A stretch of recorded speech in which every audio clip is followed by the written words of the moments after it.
అవును మామా, నువ్వు తీసుకోవాలి, ఇంకేం మాట్లాడుకో.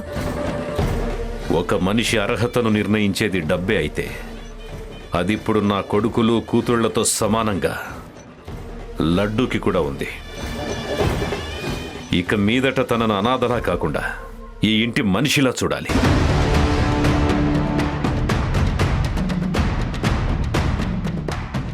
నన్నెలా గౌరవిస్తారో లడ్డూను కూడా అలాగే గౌరవించాలి. ఇదే నా నిర్ణయం.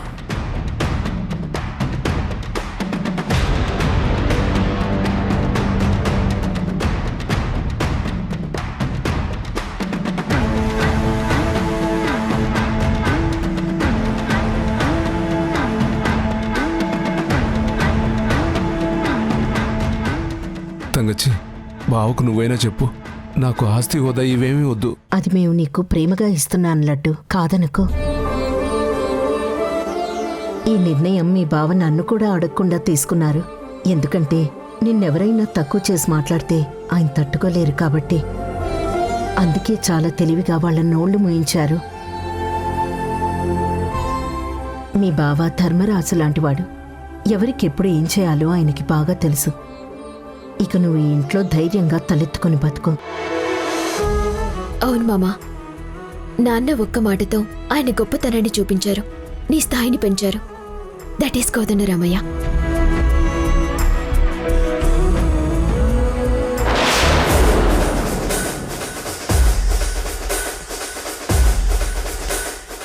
అక్క, ఏం చేస్తున్నావు? కనబడట్లేదా? లగేజ్ సర్దుతున్నావు. అది కనిపిస్తుంది, ఎందుకని అడుగుతున్నాను. ఇంకా ఈ కొంపలో ఉండాల్సిన కర్మ మాకేం పట్టలేదు. అంటే ఇంట్లో నుంచి వెళ్ళిపోతున్నావా? అవును. అక్క, ఆవేశపడి నిర్ణయం తీసుకోకుండా ఒక్క క్షణం ఆలోచించు. ఇంకా ఏం ఆలోచించాలరా? జరిగే చూస్తూనే ఉన్నావు కదా. మేము ఆ లడ్డూగాడిని అనాథ అన్నామని ఆస్తులు వాడికి కూడా వాటా రాశాడు రా కోదండరామయ్య. కేవలం మమ్మల్ని వాడి ముందు ఇన్సల్ట్ చేయడానికే అలా రాశాడు. ఈ ఇంట్లో ఎవరికీ మా గురించి అక్కర్లేదు. ఆ లడ్డూగాడే వాళ్ళకి ముఖ్యం. ఎవడో పరాయి వాడుకున్న విలువ కూడా మాకు లేనప్పుడు ఇక మేము ఇక్కడ ఎందుకు ఉండాలి? అందుకే ఒక్క క్షణం కూడా మేము ఇక్కడ ఉండకూడదని నిర్ణయించుకున్నాం. బావా, మీరు ఆ లడ్డుగాడితో గొడవ పెట్టుకోవడం వల్లే వాడికి ఆస్తిలో వాటా రాశాడు మావయ్య. నేను తొందరపడకండి అని చెప్తూనే ఉన్నాను. సిచ్యువేషన్ మనకు అనుకూలంగా లేనప్పుడు ఆవేశపడి మనం ఏమీ చేయకూడదు. కానీ మీరు నా మాట అస్సలు పట్టించుకోలేదు. మావయ్య ముందు లడ్డుగాడు గురించి సీన్ చేశారు. అది ఇలా రివర్స్ అయింది. అంటే ఏంట్రా నీ ఉద్దేశం? రేపు మేము ఇంట్లో పని వాళ్లతో డ్రైవర్తో గొడవ పెట్టుకుంటాం, అప్పుడు వాళ్లకు కూడా ఆస్తి రాసిస్తాడా? ఎవడో అనాథకు ఆస్తి రాసిస్తానని చెప్పినా నోరు మెదపకుండా మూసుకుని కూర్చున్నావు. మళ్ళీ ఇప్పుడొచ్చి మాకు నీతులు చెప్తున్నావు. సిగ్గులేదా నీకు? ఆ టైంలో నేనేం మాట్లాడాలక్కా? పరిస్థితి మనకు అనుకూలంగా లేదు కదా. పోనీ మీరైనా మావయ్య గారి నిర్ణయాన్ని వ్యతిరేకించారా? లేదు కదా. అక్కడ ఏం మాట్లాడినా ప్రయోజనం ఏమీ ఉండదని మాట్లాడలేదు. కానీ ఈ విషయాన్ని మేము అస్సలు వదిలిపెట్టాం. మేమేంటో చూపిస్తాం. అలా చూపించాలంటే మీరిక్కడే ఉండాలి బావా. ప్లీజ్ నా మాట వినండి. మీరింట్లో నుంచి బయటికి వెళ్ళడం అంత కరెక్ట్ కాదు. మనం ఆస్తిని దక్కించుకోవాలంటే ఈ ఇంట్లోనే ఉండాలి. ఇంకా ఆస్తిని కొట్టేయచ్చాను అనుకున్నావా? అది జరిగే పనేనా? అంటే అదంత ఈజీ కాదు. బట్ ఏదో ఒక కొత్త ప్లాన్ వేద్దాం. మనం కలిసి ప్లాన్ వేస్తే డెఫినెట్గా సక్సెస్ అవుతుంది. మాకైతే నమ్మకం లేదురా. నువ్వేం చెప్పినా ఇక ఈ కొంపలో మాత్రం అస్సలు ఉండవు. అక్క, మమ్మల్ని ఆపాలని చూడకు. అక్క, కేశవ, అక్క, తీసుకురా. ప్లీజ్ అక్క, అక్క, లేకరా. అక్క. బావా, బావా, ప్లీజ్ బావా, బావా ఆగు. బావా, బావా ప్లీజ్. అక్క, ఉండక్క. బావా, నా మాట విను. అక్క ప్లీజ్. ఆర్తి, బావా ప్లీజ్ ఉండక్క. ఎక్కడికి వెళ్తున్నారు? ఆ బ్యాగ్స్ ఏంటి? మేము ఇంట్లోంచి బయటికి వెళ్ళిపోతున్నాం.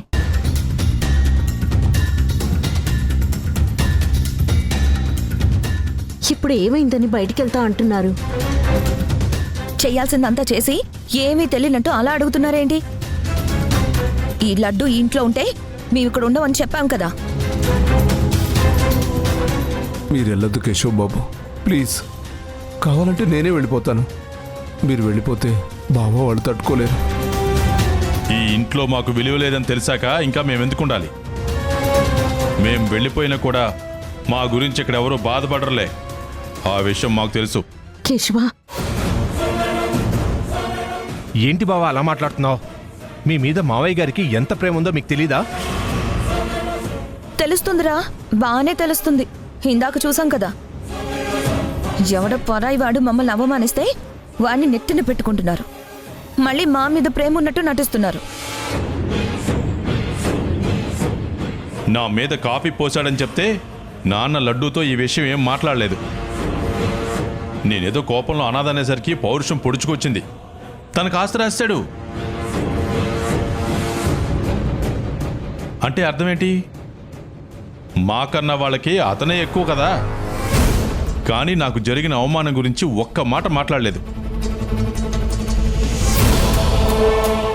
పైగా అది చాలా చిన్న విషయం, దానికే గొడవ పడాలా అన్నట్టు నన్ను తప్పుపట్టారు. మనకేం జరిగినా వీళ్ళకి అది చిన్న విషయమే కేశవ. రేపు మన ప్రాణాల మీదకి వచ్చినా అప్పుడు కూడా అది చిన్న విషయమే అన్నట్టు మాట్లాడతారు. అలా మాట్లాడతారు ఏంటి కేశవ? చిన్నప్పటి నుంచి నిన్నెంత ప్రేమగా పెంచారు ఆయన. దినేష్ కంటే కూడా నీకే ఎక్కువ ఇంపార్టెన్స్ ఇచ్చారు. ఇప్పుడు అదంతా మర్చిపోయి ఇలా మాట్లాడడం కరెక్ట్ కాదు. కేశవ్ బాబు, తప్పు నాదే అని ఒప్పుకుంటున్నాను. నన్ను క్షమించండి. దయచేసి మీరు ఇంట్లో నుంచి వెళ్ళొద్దు ప్లీజ్. మీ నాన్నగారి కోసమైనా మీరు ఈ నిర్ణయం మార్చుకోండి.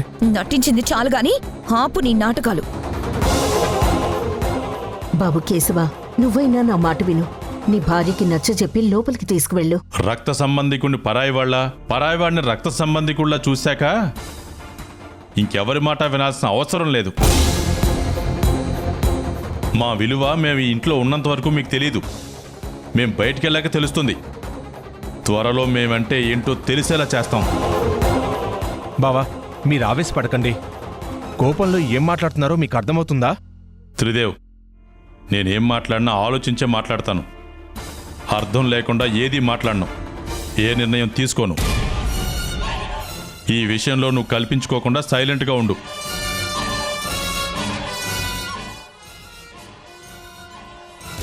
ఇల్లరకం అల్లుడు కాబట్టి అత్తమామలకి సపోర్ట్ చేసి మాట్లాడుతున్నావు.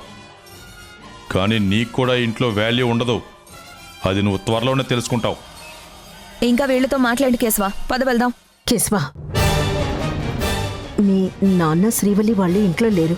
వాళ్ళు లేనప్పుడు మీరు ఇంట్లోంచి వెళ్ళడం కరెక్ట్ కాదు. మీ నాన్నగారు వచ్చాక ఆయనతో మాట్లాడండి. ప్లీజ్ ఆగండి. సీతమ్మ గారు, ఇంత జరిగాక ఇంకా మాట్లాడుకోవడం లేవు, తేల్చుకోవడాలే. గుర్తుపెట్టుకోండి, ఈ ఆస్తి కోదండరామయ్య ఒక్కడిదే కాదు, మా నాన్న రవిప్రకాష్ది కూడా. నాకంతా తెలుసు.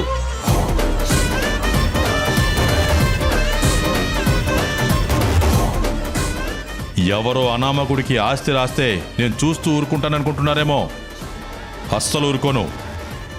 మీకు ఎలా బుద్ధి చెప్పాలో నాకు బాగా తెలుసు. త్వరలోనే కోర్టులో కలుద్దామని నీ మొగుడికి చెప్పు. బావా, పదార్థి. బావా, అక్క, బావా. కేశవ, ఆర్తి.